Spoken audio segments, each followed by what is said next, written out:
Have you ever wondered why, even though we all hope and dream of being in a relationship where we stand up happy together forever, have you ever wondered why it often doesn't happen and so many marriages don't make it? I mean, it's odd in one sense because they picked each other, right? In America, you don't see many prearranged marriages, and nobody walks the aisle at their wedding thinking, oh, this ought to be fun for a few years and then I'll move on to the next person. No, everybody plans to be happy together forever. So what is the problem? That's the question we're going to answer in this episode. Welcome to Journey at Home, where we create content to inspire you to follow Jesus and make your life better. This is the third and final episode of our current series, Happy Together Forever. So be sure to hit that subscribe and like button to keep up with what's coming next. And then let's talk about why so many relationships do not make it. Researchers have identified 10 emotional needs that are essential for a person to receive in order for their soul to be healthy. Every person needs to experience large quantities of respect, encouragement, comfort, security and support, acceptance, approval, appreciation, attention, and affection. You can think of these like 10 tanks in your heart and soul, okay? These 10 tanks are what it takes for any child to grow up, to be emotionally equipped to have long-term, stay in love, happy together forever, healthy adult relationships. No wonder so many marriages struggle. Now here's a question for you. Did you grow up in a home where you got massive doses of those 10 things from your parents and all your tanks stayed full? My guess is a lot of you didn't. And even for those of us who did, we probably married somebody who didn't, right? So if you didn't get all those emotional needs met as a kid, when you go into a relationship as an adult, guess what you're looking for from your spouse? Massive doses of respect, encouragement, comfort, security, support, appreciation, approval, acceptance, attention, affection. You're just, looking for those. As my partner, I'm thinking, you better fill that hole in my soul. You better fill up these tanks. You better give me all these things I've been craving for years. I'm looking for you to handle all that. But is it fair to expect a spouse to meet all those needs? Well, more on that in a moment. During this series, we're discovering together the counterintuitive secrets to staying in love. In episode 1, we learn to make marriage a submission competition, that the best relationships are built on two people who consistently prioritize the other person before themselves. In episode 2, we learn to make love a verb, that people who stay in love don't view love as something they have or not. They view love as something they do, as something they can choose to practice. And if you're thinking, well, that sounds so good, Matt, but you don't know my situation and you're just being so naive, you don't understand who I'm married to. You're right. A marriage where you stay in love, happy together forever, requires two people bringing their best to it. So if you have a spouse who just isn't measuring up, I'm going to show you today how to change them. Sounds like an impossible promise, doesn't it? Hang with me. Since I got your attention, let's jump in. Part of what makes relationships so hard is that we all come into them with some past hurt, some past pain, guilt, unmet needs. We got all of that, right? In other words, we all have issues because very rarely does anyone come into a relationship with all 10 of their emotional tanks full. After all, your dad wasn't always there for you. He worked too much. He had his own hobbies when he was home. Maybe eventually up and left, wasn't there at all. Your mom didn't always have time for you. She was too hard on you. She expected too much. She wanted you to be perfect. Maybe there were alcohol or drug or money issues that created a lot of wounds. And then you had that ex who cheated on you and they told you you weren't good enough or talented enough or pretty enough or special enough. And so guess what? Your tanks aren't full.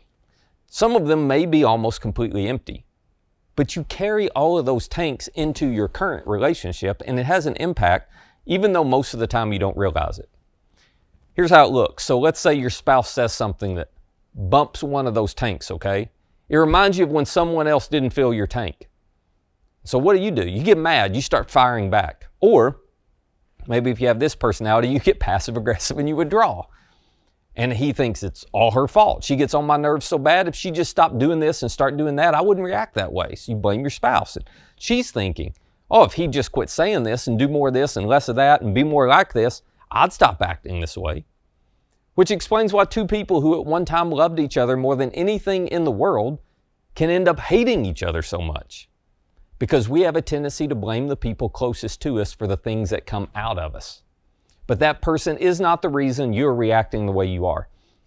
You're acting like you are because what's coming out of you is in you.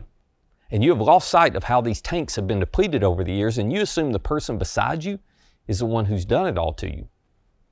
So what do you do about that?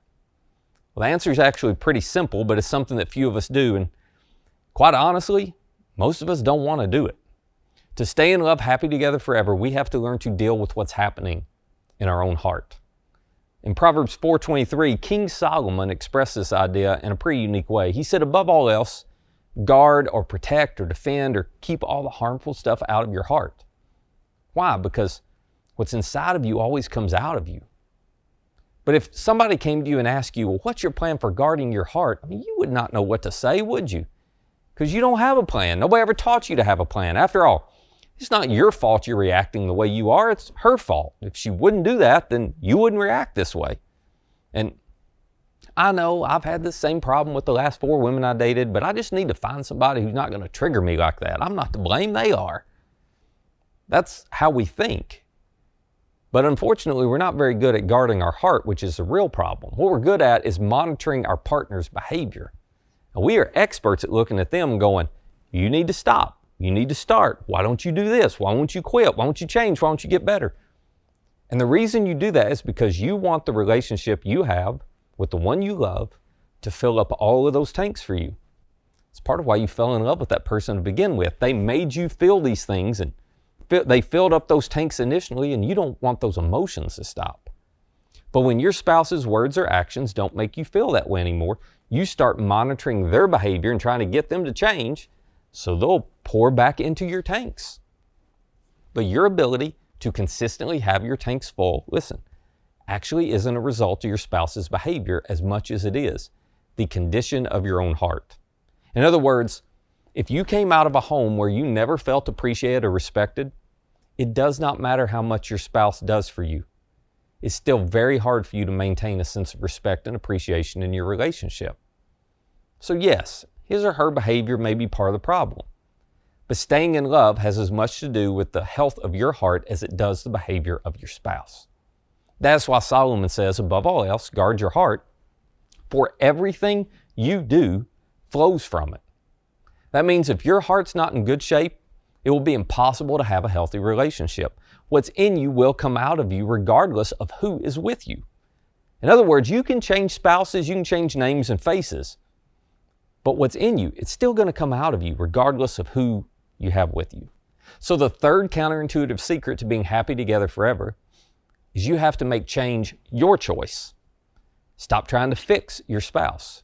Start focusing on what's inside of you. If you're thinking, well, Matt, how do I do that? Great question.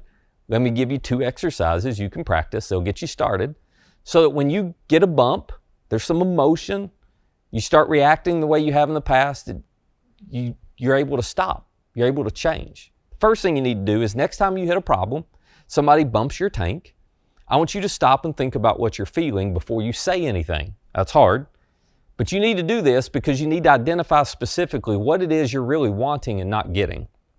Think about those 10 emotional tanks I talked about and try to pinpoint which one may be causing you to feel the way you feel. And then tell your spouse. Don't blame them, just tell them. Say, I'm really upset right now, but I think it's because my respect tank isn't full, and that's not all your fault. Now, quick tip, if your spouse tells you this, the proper response for you on the other side of that conversation is to say, I'm so glad you told me, how can I help? And then shut up, which I'm not very good at. What you shouldn't say, I might know this from experience, is you shouldn't say, well, you shouldn't feel that way, or, well, that's just stupid. No, that's not true.